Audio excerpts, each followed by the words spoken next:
Salut les mixters, c'est The Rulex de retour. J'espère que vous allez bien et que vous êtes prêts pour cet été avec pas mal de compétitions sportives. À moins d'un mois du Tour de France, j'avais envie de parler de l'un des plus beaux tours que j'ai pu connaître, le Tour de France 2003, et de faire un focus concret sur une étape de montagne avec pour acteur principal Joseba Bellocchi.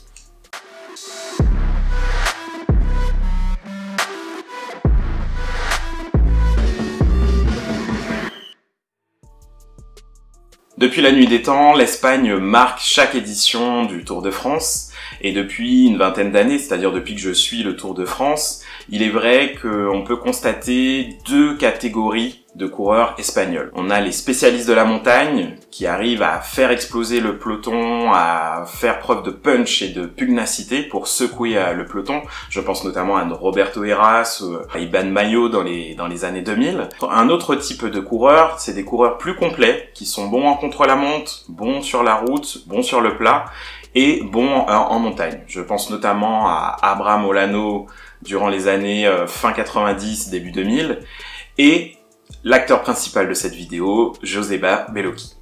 Joseba Bellocchi commence sa carrière professionnelle en 1998 au sein de l'équipe Euskaltel.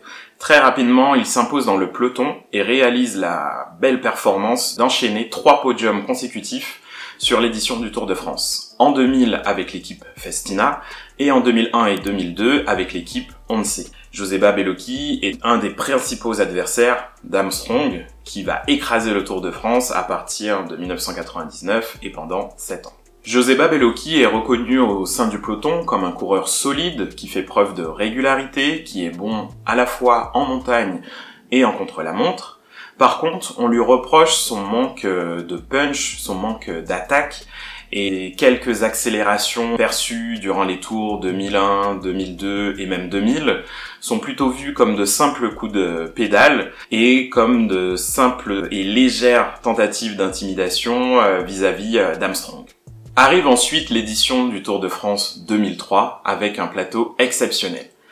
Armstrong qui a envie d'enchaîner une 5e victoire au Tour de France, Jan Ullrich qui a envie enfin de retrouver la première place, Alexandre Vinokourov qui a aussi envie de tirer son épingle du jeu, et Joseba Bellocchi qui en a marre des critiques sur ses simples coups de pédale et qui veut enfin titiller véritablement Lance Armstrong. Le Tour de France tient toutes ses promesses et pour la première édition, Armstrong est attaqué de toutes parts. Iban Mayo, Vinokourov, Jan Ullrich et Joseba Bellocchi vont l'attaquer à de multiples reprises durant cette édition. D'ailleurs, Toff, on est censé faire une saga sur ce plus beau tour de l'histoire des Tours de France. Donc quand tu veux, on s'y met. Et je te facilite la tâche en commençant par ce focus sur Joseba Bellocchi. Les débuts de cette édition 2003 sont prometteurs pour Bellocchi.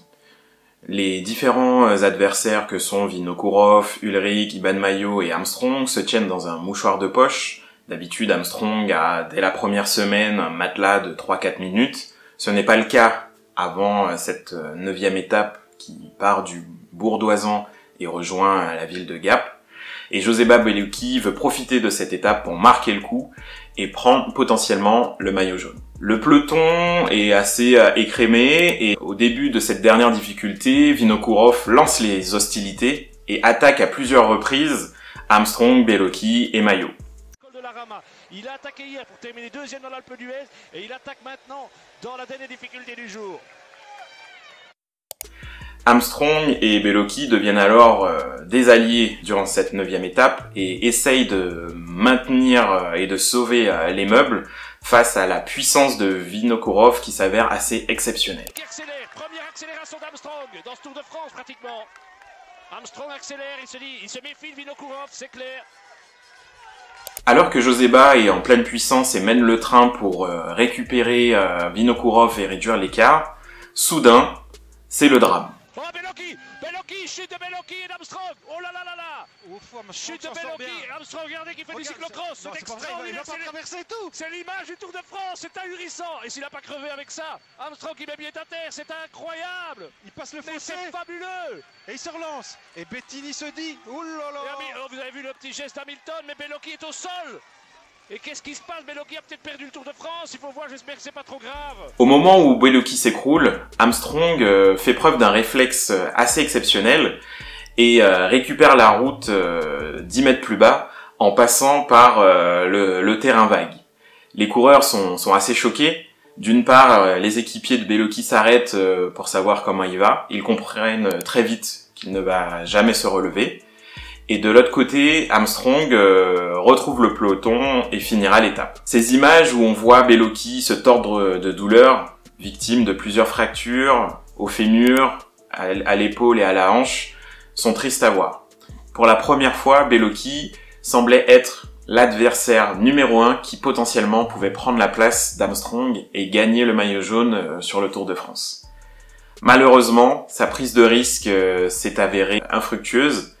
Et ces dernières images seront les dernières de Joseba Bellocchi lors de cette édition 2003 et les dernières d'une carrière exceptionnelle. 2 ans plus tard, on le retrouve sur l'édition 2005 où il fera un parcours assez neutre et finira à une modeste 75e place. En 2006, son nom est cité dans l'affaire du dopage du docteur Puerto et en 2007, il décide de se retirer et de mettre un terme à sa carrière dans l'anonymat. C'est tout pour moi, c'était un premier épisode sur l'un des plus beaux tours de l'histoire des Tours de France, avec ce fameux coureur Joseba Bellocchi qui nous a fait vibrer pendant quelques années et qui malheureusement n'a pas pu battre le monstre texan Lance Armstrong. Les misters, on se revoit bientôt. Et Toff, n'oublie pas, allez ciao!